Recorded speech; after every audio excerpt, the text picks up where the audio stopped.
Sa isang bahay sa kanayunan, ang geologist na si Abby ay kasama ang kanyang nakatatandang kapatid na si Beth.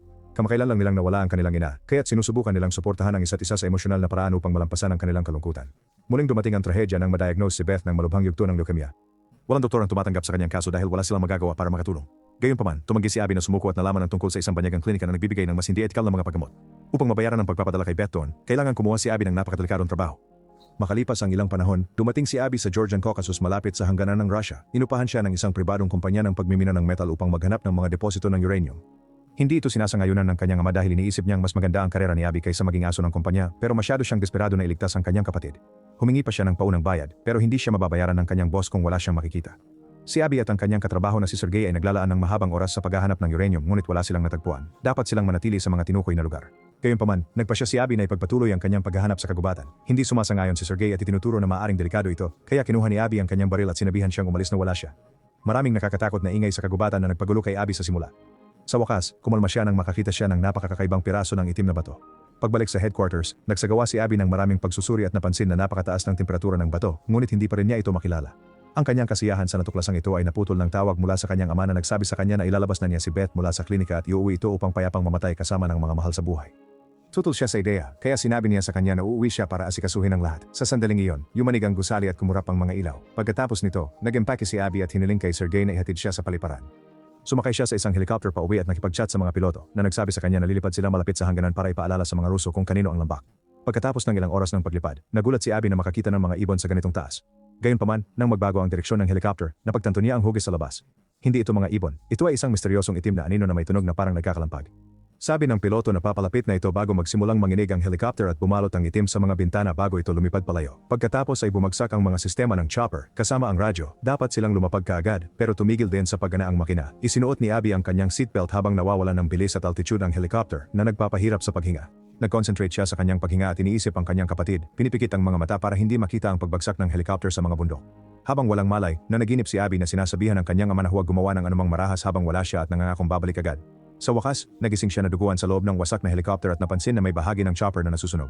Lalong lumala ang sitwasyon dahil isa sa mga piloto ay patay na. Sinuri ni Abby ang kalagayan ng isa pang lalaki at pinandahan ng kanyang sugat, sinabihan siyang maglagay ng presyon. Pagkatapos ay lumabas siya para humingi ng tulong ngunit walang nangyari. Nang bumalik siya sa helicopter, sinabi sa kanya ng piloto kung paano gamitin ang emergency radio, pero kahit ilang beses niyang subukan, walang sumasagot sa tawag niya. Pagkatapos, tiningnan ni Abby ang mapa at kinalkula na ang pinakamalapit na kalsada ay 60,000 kilometro sa timog. Nagpasya siyang basagin ang ilang kahon at magsimula ng malaking apoy sa pag-asang may makakakita nito mula sa malayo. Kinabukasan ng umaga, natuklasan ni Abby na namatay na rin ang pangalawang piloto. Nagkaroon siya ng panic attack at umiyak nang ma-realize niyang nag-iisa siya sa kagubatan. Pagkatapos, habang sinusubukang matulog sa loob ng chopper, napanaginipan niya si Beth at ang kanyang mahinang kalusugan na nagpagising sa kanya. Lumabas siya para magpainit sa apoy, pero patay na ang apoy niya. Ayaw sumuko, kinuha ni Abby ang bawat kapakipakinabang na bagay na makikita niya sa helicopter, kabilang ang baril at isang flare. Kapag nasuot na niya ang sapat na patong ng damit, sinusundan niya ang kompas para subukang hanapin ang daan patimog. Pagkaalis niya sa helicopter, narinig niya ang tunog ng static sa radyo.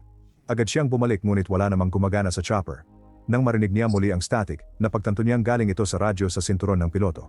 Sa kasamaang palad, nauubusan ito ng baterya nang subukan niyang gamitin ito, kaya kinuha niya ang manual ng helicopter para malaman kung nasaan ang lahat ng kable at charger. Iniwan niyang nagcha-charge ang radyo at habang naghihintay, patuloy niyang tinititigan ang kanyang misteryosong bato. Sa wakas gumana muli ang radyo at nakipag-ugnayan si Abby sa isang Amerikanong piloto na nagngangalang John na ang sasakyang panghimpapawid ay bumagsak din sa lugar. Naipit ang kanyang mga binti at hindi siya makagalaw. Sira rin ang kanyang antena. Alam ni Abby na kaya niyang ayusin ang antena para humingi ng tulong at tinanong kung nasaan siya, kaya ipinaliwanag ni John na nakikita niya ang isang lawa. Matapos itong makita sa mapa, nagsimula si Abby ng bagong paglalakbay para hanapin siya. Patuloy na sinasabi ni John na huwag niya itong gawin dahil ito ay mapanganib na teritoryo na okupado, pero hindi siya pinapansin ni Abby. Habang naglalakad siya, nakikipag-chat si John sa kanya at tinatanong siya tungkol sa kanyang trabaho. Nasa gitna siya ng pag-akyat sa burol nang ipaliwanag niya na ang pera ay para sa kanyang kapatid, kaya kailangan niyang huminto at magpahinga upang ayusin ang kanyang damdamin. Pagkatapos banggitin ni John ang bihirang pagkakataon na isa sa 1,000,000, nagkaroon ng sapat na pag-asa si Abby para magpatuloy. Habang patuloy siyang umaakyat, naaalala niya ang oras na sinubukan ni Beth na sabihin sa kanya na wala nang dapat ipaglaban at dapat na siyang mag-move on. Sinabi ni Abby kay John na walang lumalaban para kay Beth at iniisip ni John na maswerte siya na mayroong sumusuportang kapatid. Sa huli, nakahanap si Abby ng lugar na napakataas na hindi na siya makakakyat, na nangangahulugang kailangan niyang umikot. Habang nagbabago siya ng direksyon, hindi niya nakikita ang mga itim na bato sa malapit. Sa bagong lugar, nagawa ni Abby na umakyat sa burol at pumasok sa kagubatan kung saan siya magpapahinga para sa gabi. Sinabi ni John sa kanya na hindi na siya nasasaktan dahil hindi na niya nararamdaman ang kanyang ibabang bahagi. Sinimulan ni Abby ang apoy at gumawa ng silungan gamit ang ilang mga sanga para matulog. Sa kasamaang palad, nagsimula ang ulan na nagpapatay sa kanyang apoy. Gayunpaman, naramdaman ni Abby ang isang mainit na bagay na gumagalaw sa kanyang bagat na alala ang bato. Kinuha niya ito at hinawakan gamit ang kanyang kamay. Napansin ang kakaibang reaksyon ng ibabaw nito. Sinabi ni John sa kanya na hindi siya dapat mahiya sa kanyang trabaho at napagtanto ni Abby na siya ay nasa militar kaya't nagsasalita siya mula sa karanasan. Sa umaga, ipinagpatuloy ni Abby ang kanyang paglalakbay at narating ang isang lambak na natatakpan ng niebe. Ang hangin ay lalo pang nagpapalamig sa kanya at patuloy siyang nadadapa. Kapag nakahanap si Abby ng ilog, huminto siya para magpahinga at punuin ang kanyang bote ng tubig.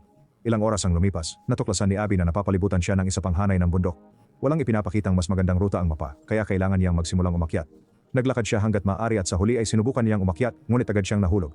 Sinabi ni John sa kanya na bumalik na dahil hindi niya maililigtas ang lahat na naging sanhi ng pagrant ni Abby. Pagod na siya sa lahat ng nagsasabi sa kanya na tumigil na sa pagsubok. Ang kailangan niya ngayon ay katiyakan at mga salitang pampalakas loob. Ayaw man ni John, sinabi niyang desisyon niya ito at pinatis siya ng good luck. Susunod, tinanggal ni Abby ang kanyang mga guwantes at nagsimulang umakyat muli. Ngayon ay mas makakapit siya at talagang umuusad. Nagpatuloy siya ng ilang sandali hanggang sa makahanap siya ng lugar na wala siyang mapagkapitan ng paa. Nang ipinaalam niya ito kay John, sinabi niyang sayang dahil isa siya sa mga paborito niya at ibinaba ang tawag. Isang naguguluhang Abby ang muling nagtangkang makipag-ugnayan sa kanya ngunit hindi nagtagumpay. Pagkatapos, kumuha si Abby ng isang kasangkapan at ipinasok ito sa bato, ngunit nahulog ito ng tapakan niya. Naglaan siya ng sandali para huminga ng malalim at mag-isip na nakatulong sa kanya na maalala ang misteryosong bato. Naalala rin ng kanyang isipan ang oras na sinabi ng doktor sa kanya na walang himala. Gayunpaman, isa ang nangyayari ngayon dahil ang paggalaw ng kanyang kamay ay sapat na upang magbago ang hugis ng bato. Matapos itali ang sinurid sa bato, idinikit ito ni Abby sa pader ng bundok at ginamit ito bilang pangangat upang ligtas na makatapak at sa wakas ay maakyat ang huling bahagi upang maabot ang tuktok. Hinila ng sinulid ang bato habang siya ay tumatayo, ibinabalik ito. Sa sandaling iyon, nakita niya ang misteryosong anino na lumilipad sa kalangitan habang gumagawa ng tunog na parang nagkakrak. Kinuha ni Abby ang isang pares ng binoculars at napansin ang ilang mga ilaw sa malayo na pag-aari ng isang base militar. Nangalap siya ng mga sanga at damo para magsimula ng malaking apoy, umaasang makakuha ito ng atensyon ng sinuman. Gumawa rin siya ng isang palaso mula sa mga bato upang ipakita ang direksyong tinatahak niya habang umalis. Ilang oras ang lumipas, kinontak siya ni John sa radyo, sinasabing kailangan niyang itigil ang pagkuha ng atensyon sa sarili. Ipinaalala niya na kontrolado ng mga Ruso ang lugar na ito kaya kung makita nila ang kanyang signal, lalabas sila para patayin siya, hindi para tulungan siya. Ito ay nagdulot ng kanyang pagkabalisa kaya nadulas siya pababa sa isang burol na natatakpan ng bato at nasaktan ang kanyang binti. Pagod na sa pangangaral ni John, pinatay ni Abby ang radyo at inasikaso ang sugat. Sa sandaling iyon, nakarinig siya ng static sa radyo at napansin ang isang sundalo na nagpapatrolya sa lugar kaya agad siyang tumakbo. Sa pagitan ng kanyang sugat at ng niebe, napakahirap maglakad at kailangan niyang gumamit ng tungkod para sa suporta. Pagkatawid sa kagubatan, nakakita siya ng ilang lumang abandonadong gusali at nagpasya siyang pumasok para makapagpahinga at magtago. Maraming sirang bagay at maging mga litrato na iniwan ng mga pamilyang pinaslang noong pagsalakay ng mga Ruso. Pagkatapos suriin ang bawat kwarto at bawat drawer, nakahanap siya ng ilang bagay para makapagsimula ng apoy at kahit na mayamag na tinapay na nagpapaduwal sa kanya. Gamit ang first aid kit mula sa eroplano, binandage niya ang kanyang mga kamay at nag-inject ng expired na gamot sa kanyang tiyan. Bago makatulog, tinitingnan niya ang litrato ni Beth at iniisip kung gaano kalaki ang sakit na nararamdaman niya. Noong gabing iyon, nanaginip si Abby ng masasayang araw nila ni Beth pero pati na rin ng mga oras niya sa ospital. Pagod na si Beth sa klinika at gusto nang umuwi para makasama ang pamilya sa kanyang huling mga araw pero pinilit siya ni Abby na manatili. Bago umalis si Abby para sa kanyang bagong trabaho, sinabi ni Beth na hindi niya ito ginagawa para sa kanya kundi para sa sarili niya. Kinaumagahan, nagising si Abby nang makarinig siya ng radyo. Tumingin siya sa labas at napansin ang sundalo na papalapit na nagdulot sa kanya ng pagkataranta. Nagmamadali siyang harangan ng pinto at nagtago sa ilalim ng bintana habang tinatakpan ang kanyang bibig. Sumilip ang sundalo ngunit sa kabutihang palad ay hindi siya nakita at nagpatuloy ito. Habang tinitingnan ng lalaki ang ibang mga bintana, maingat na inaabot ni Abby ang kanyang bag gamit ang stick at inilabas ang baril ngunit nahulog ang magasin. Nakuha ng ingay ang atensyon ng sundalo at sinubukan niyang buksan ang pinto ngunit hindi niya magawa. Habang naghahanap siya ng ibang pasukan, inihahanda ni Abby ang baril. Di nagtagal, natagpuan siya ng sundalo at itinutok ang kanyang sandata sa kanya, may sinasabi sa Ruso. Muling nataranta si Abby at nagpaputok, tinamaan ng bala ang kanyang baril at pagkatapos ay ang kanyang binti, dahilan para bumagsak siya. Pagkatapos kinuha ni Abby ang sandata at backpack ng lalaki habang paulit-ulit niyang sinasabi ang pangalang Ivan. Ibinaba niya ang baril para patunayan na wala siyang masamang intensyon at binuksan ang bag para makahanap ng flashlight, sigarilyo at isang itim na bato na katulad ng sa kanya. Sa sandaling iyon, lumabas ang boses ni John mula sa radyo ng sundalo, sinasabing, isa ka sa mga paborito ko at kinumpirma ng sundalo, si Ivan yan. Nagpanik si Abby at napagtanto niyang pareho silang naloko at tinanong ng boses, ayaw mo bang makita si Beth ulit, bago natapos ang komunikasyon. Pagkatapos, humingi ng tawad si Abby sa sundalo at binindahan ang kanyang binti bago siya ilagay sa sopa. Sinabi niya na hahanapin niya ang boses sa radyo at kailangan niyang hilingin sa kanyang mga nakatatas sa base na huwag siyang barilin kung makita siya sa lugar, pero hindi siya sigurado kung gaano siya naiintindihan ng sundalo. Magkasama silang umalis at patuloy na nadadapa habang tumatawid sa kagubatan dahil sa kanilang mga sugat sa binti nang huminto sila para magpahinga. Kinuha ni Abby ang bato at narinig ang pagputok-putok sa langit. Napagtanto niya na ang bato ang umakit sa anino na nagpatumba sa chopper at nagulo sa mga transmisyon ng radyo, kaya gumana ulit ang nasa helicopter pagkatapos niyang umalis. Galit na galit, itinapon ni Abby ang bato at sumigaw sa pagkabigo.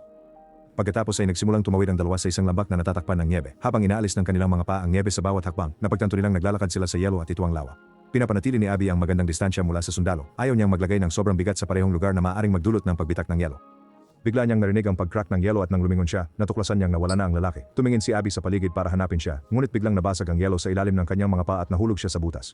Sa kabutihang palad, nagawa niyang kumapit sa ibabaw at pagkatapos ng maraming pakikibaka, nakalabas siya. Nagsimulang humangin ng mas malakas at agad na nawalan ng kakayahang makakita si Abby. Sino ka? Sumisigaw siya para humingi ng tulong pero hindi tumitigil sa paggalaw. Sa wakas, natagpuan niya ang gilid ng kagubatan at ang sigarilyong iniwan ng sundalo. Sobrang pagod na para gumawa pa ng iba, tinanggal ni Abby ang basang damit at pumasok sa sleeping bag, umaasang magpapainit muli ng kanyang katawan. Sa sandaling iyon, muling lumitaw ang boses ni John sa radyo, sinasabing nangyari rin sa kanya ang pareho ilang panahon na ang nakalipas. Galit na itinapon ni Abby ang radyo, pero naririnig pa rin niya ang boses ni John na nagbabahagi ng kwento. Pagkatapos bumagsak ang kanyang eroplano, kinailangang panoorin ni John ang kanyang mga kasamahan na mamatay isa-isa. Bumagal ang tibok ng kanyang puso at inakala niyang tapos na rin siya, pero sa huling sandali, nakahanap siya ng kaligtasan. Nakatulog si Abby at nanaginip ng kanyang masayang araw kasama si Beth muli. Nagising siya nang marinig ang isang helicopter, kaya tumakbo siya sa kagubatan habang sinusubukan niyang makuha ang kanilang atensyon. Gayunpaman, hindi siya makita o marinig at umalis ang helicopter. Nagsisimula ng makaapekto ng malalim ang lamig kay Abby at napaluhod siya habang naririnig si Beth na sinasabing umuwi na siya. Nawalan siya ng malay at nahulog sa isang butas na lumalabas na isang kuweba. Gumulong ang katawan ni Abby sa matigas na bato at bumagsak sa isang maliit na lawa. Lumulutang sa tabi niya ang nabubulok na katawan ni John na natatakpan ng mga piraso ng misteryosong itim na bato. Ang ilalim ng pool ay mayroon ding itim na sangkap na ito na lumulutang pataas upang subukang pumasok sa katawan ni Abby. Mukhang ang batong ito ay isang uri ng pagkakakilanlan na gumagamit ng mga boses ng totoong tao upang akitin si Abby at ang sundalo sa parehong paraan na nahuli nito si John 65 taon na ang nakalipas. Nang magising si Abby, nakaupo siya sa tuyong lupa. Habang lumulutang ang mga bato sa paligid niya, ginagamit ng nilalang ang boses ni John para batiin siya sa pagdating. Sinasabing natakot ito na baka matulad siya sa iba. Inakusahan ito ni Abby ng sinadyang paglikha ng mga pag-crash at gusto niyang malaman kung bakit siya ay nakit dito, pero sinasabi ng entidad na lahat ng desisyon na nagdala sa kanya dito ay kanya. Habang ang mga lumulutang na bato ay bumubuo ng kalahating katawan ng tao, ipinaliwanag ng boses na pumayag si John na maging tagapamahay ng entidad para mabuhay at inaalok din kay Abby ang parehong pribilehiyo. Sinubukan ni Abby na lumayo sa mga lumulutang na bato, tinatanggihan ng alok at sinasabing gusto lang niyang umuwi. Sumagot ang boses na nasa bahay na siya habang lumilitaw ang bahay ni Beth sa likuran niya. Isang di nakikitang puwersa ang nagtulak sa kanya papasok at natuklasan niyang may mga tambak ng itim na bato sa lahat ng dako. Sinabi ng entidad na natatakot siya sa kamatayan at desperado siyang talunin ito na magagawa niya kung susuko siya rito. Si Abby ay naglalakad mula sa isang silid patungo sa isa pa, sinusubukan takasan ng boses at nagulat nang makita si Beth sa labas. Agad siyang lumabas at hinawakan ni Beth ang kanyang kamay. Biglang nagising si Abby sa bahay ng kanyang kapatid at nagulat nang makita si Beth na lubos na malusog. Habang naririnig ang paggaluskos sa likuran, niyakap ni Abby si Beth at umiyak. Gayunpaman, nagkaroon siya ng pangitain ng ospital at napagtanto niyang ito ay isang ilusyon lamang mula sa nilalang. Natanggap na niya na kailangan niyang pakawalan ng kanyang kapatid, kaya humihingi ng tawad si Abby kay Beth sa pagpilit sa kanya lampas sa kanyang kakayahan at sinasabi ang kanyang huling paalam. Nang paalis na si Abby sa bahay, sinusubukan siyang kumbinsihin ng radyo na may boses ng entidad na manatili dahil ito ang lahat ng gusto niya. Itinanggi ito ni Abby, ipinaliwanag niyang natutunan na niya ang kanyang leksyon, kung walang kamatayan, walang buhay. Nagmakawa rin si Beth na huwag siyang umalis. Gayunpaman, binuksan ni Abby ang pinto at lumabas sa bagyong niebe, sumisigaw para humingi ng tulong. Sa sandaling iyon, nagising si Abby sa sleeping bag at naalala niyang may flare siya. Mabilis niya itong sinindihan at bumalik ang helicopter para iligtas siya. Sa susunod na 2 araw, nanatili si Abby sa ospital para magpagaling. Nang sa wakas ay magising siya, nasa isang apartment siya kasama sina Sergey at ang kanyang lola. Iniisip niyang dapat siyang magpahinga pero gusto niyang umuwi, kaya dinala siya ni Sergey sa paliparan. Makalipas ang ilang sandali, binisita ni Abby at ng kanyang ama si Beth sa kanyang bahay kung saan inaalagaan siya ng isang nurse. Wala nang ganong oras si Beth, kaya lumabas sina Abby at ang kanyang ama upang maglabas ng sama ng loob ng hindi nag-aalala. Pagkatapos ng gabi, inihayag ng nurse na oras na. Umupo si Abby at ang kanyang ama sa kama kasama si Beth at tinaliw siya habang siya ay namamatay.